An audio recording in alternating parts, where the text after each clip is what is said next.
بسم الله الرحمن الرحيم.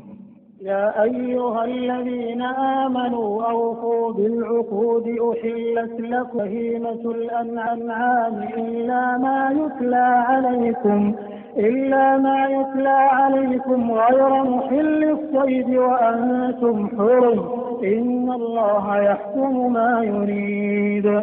يا أيها الذين آمنوا لا تحلوا شعائر الله ولا الشهر الحرام ولا الهدي ولا القلائد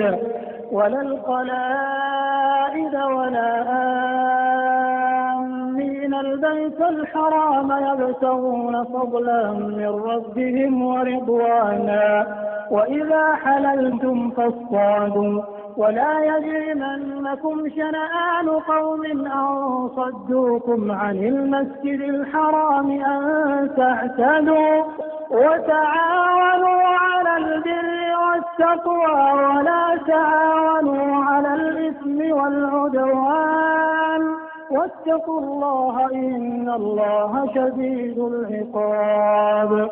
حرمت عليكم الميتة والدم ولحم الخنزير وما أهل لغير الله به والمنخنقة والموقوذة والمتردية والنطيحة وما أكل السبع إلا ما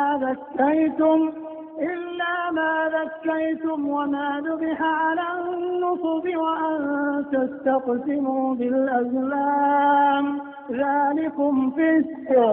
اليوم يئس الذين كفروا من دينكم فلا تخشوهم واخشون اليوم أكملت لكم دينكم وأتممت عليكم نعمتي ورضيت لكم الإسلام دينا.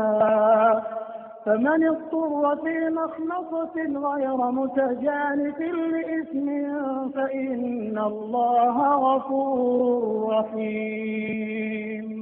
يسألونك ماذا أحل لهم قل أحل لكم الطيبات وما علمتم من الجوارح مكلبين تعلمونهن مما علمكم الله فكلوا مما أمسكن عليكم واذكروا اسم الله عليه واتقوا الله إن الله سريع الحساب. اليوم أحل لكم الطيبات وطعام الذين أوتوا الكتاب حل لكم وطعامكم حل لهم والمحصنات من المؤمنات والمحصنات من الذين أوتوا الكتاب من قبلكم إذا آتيتموهن أجورهن محصنين غير مسافحين ولا متخذي أخدان ومن يكفر بالإيمان فقد حبط عمله وهو في الآخرة من الخاسرين. يا أيها الذين آمنوا إذا قمتم إلى الصلاة فاغسلوا وجوهكم وأيديكم إلى المرافق وامسحوا برؤوسكم وأرجلكم إلى الكعبين وإن كنتم جنبا فاطهروا وإن